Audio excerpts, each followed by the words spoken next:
Please, stop pushing, I really can't take it anymore. The concert venue was packed with people, but the man behind me was clinging to me like a leech. And of all things, I was wearing a miniskirt today, which only encouraged him to take advantage of the situation. He actually lifted my skirt, pressing tightly against my buttocks. Just then, someone in front of me bumped into me, and I stumbled backward. The next second, I felt something slide in, and my body instantly froze. My name is Mandy, a die-hard fan. So, in order to be noticed by my idol in the crowd, I completely went all out today. I not only wore the heaviest makeup, but also my most daring outfit. A deep V-neckline revealed a dazzling expanse of white skin, swaying with every step. The bottom half consisted of a miniskirt that barely covered my thighs, paired with pure white stockings that tightly hugged my legs. I was certain I was the most eye-catching person in the entire venue. But when I arrived at the venue, reality hit me hard. The entire stadium was packed to the brim, and I was instantly swallowed by the surging crowd. Forget about my idol noticing me, I couldn't even move an inch. All I could do was desperately stand on my tiptoes and scream at the top of my lungs, "Husband, take me away." Unexpectedly, this innocent remark attracted the worst kind of trouble. My idol didn't notice me, but it attracted a disgusting pervert. After I shouted those words, I felt someone behind me bumping into me repeatedly. At first, I thought it was just accidental contact due to the crowd. After all, bumps and jostles are normal in such a place.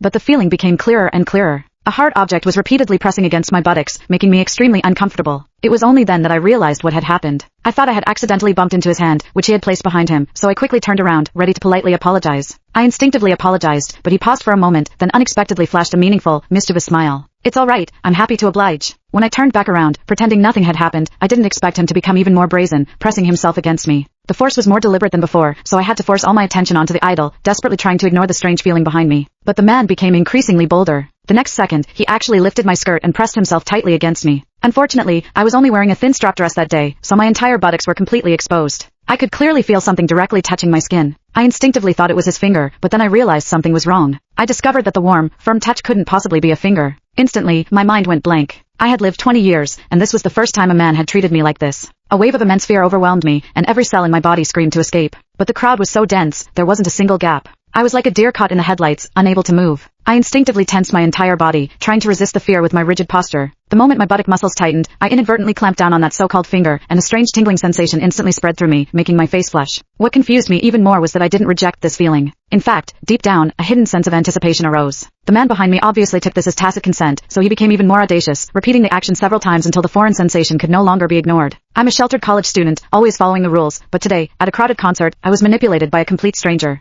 Instantly, an indescribable feeling of humiliation surged through me. I wanted to cry out, but my throat felt like it was being squeezed by an invisible hand. I couldn't make a sound. Even worse, the force behind me pressed the thin strap tightly against my body, and a strange, sharp pain spread through my limbs, lingering stubbornly. The next second, I involuntarily let out a soft moan. The immense shame made me want to disappear on the spot, so I bit my lip hard, desperately suppressing the sound that threatened to escape, my throat aching. The deafening music and the frantic screams around me became his perfect cover. Everyone's attention was focused on the stage.